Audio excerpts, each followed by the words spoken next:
Good question. And yes, you're familiar with IEP world as far as how to navigate it.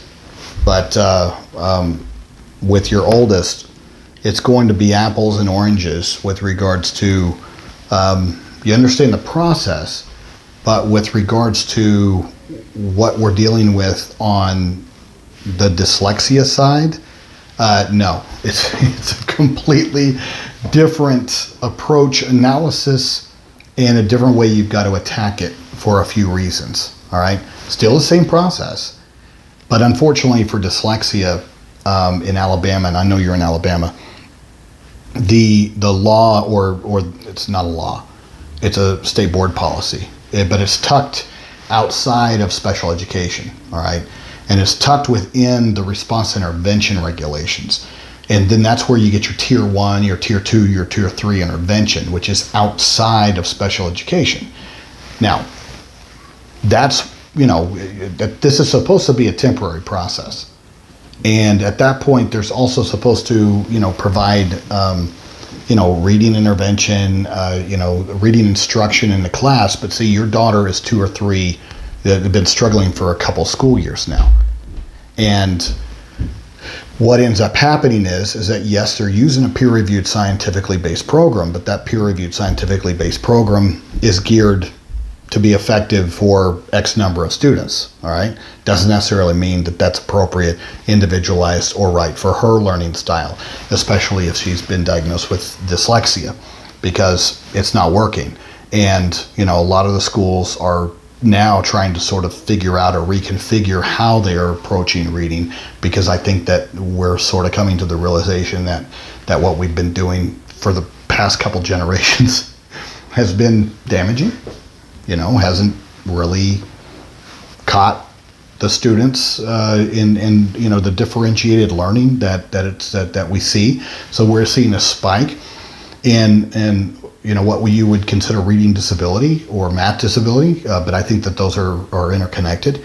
So in your particular situation, the danger for you is that we don't want to keep chipping away at her confidence. And if she's spinning her wheels over here in RTI in tier 3 intervention, and this is the other problem, so many schools just have this zombie-like approach to dealing with these issues. Oh, well, we have her in tier 3 reading intervention, but they still have her in a regular reading class. And so they're double dosing these kids as though that's the solution. And I can tell you that's not the solution. The science doesn't support, that if you just give your child 2 hours of intervention. No.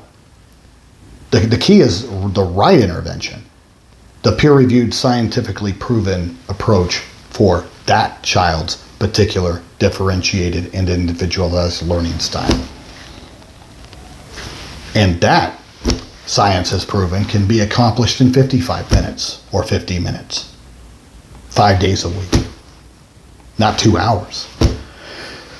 So what ends up happening is the zombie-like approach and failing to look outside the box ends up sticking your kid in missing subjects that your child prefers or likes, which means that they're not receiving instruction in these areas that, in my viewpoint, are just as critical. And which one did you say that she's missing?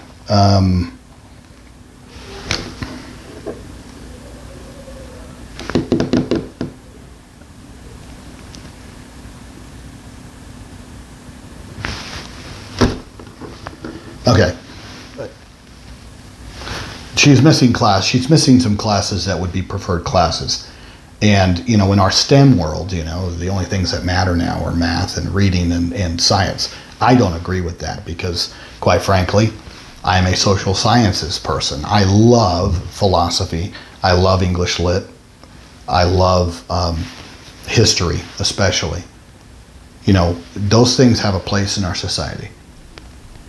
And being obsessed with math, reading, and science, that's fine.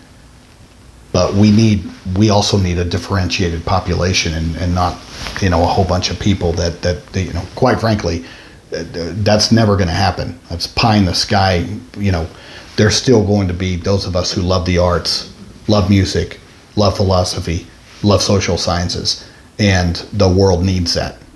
If you haven't looked at our political environment today, then maybe you should pay attention, because what we need is we need more of these social science type of thinkers that are rational. All right. So having her miss these classes in order to just shove more reading down her throat isn't the plan. Or it is, so, and then she's already got her first C, which means that now we're taking bites out of her self-confidence. And then if you don't be aggressive about handling this and get in front of it and having the right services in place and the right program for her, then now she's going to have 2 or 3 grade levels behind her peers. The other thing is that you need a good language evaluation for her. A good language evaluation includes a pragmatic piece or social communication.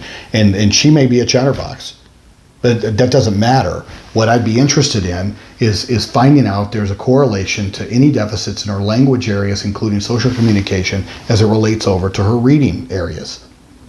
There is a connection between the two. So we need to sit there and isolate where the problems are so that we can address them. But having her in the same zombie programs, it hasn't worked.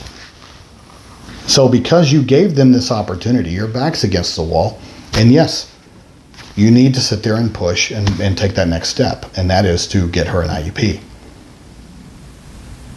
Because she needs that specialized instruction, and then they should have done it, which means it puts you in a position to where now you're entitled to ask for remedial services and get the right program in place in order for her to make up this ground that they have squandered. I mean, that's your options.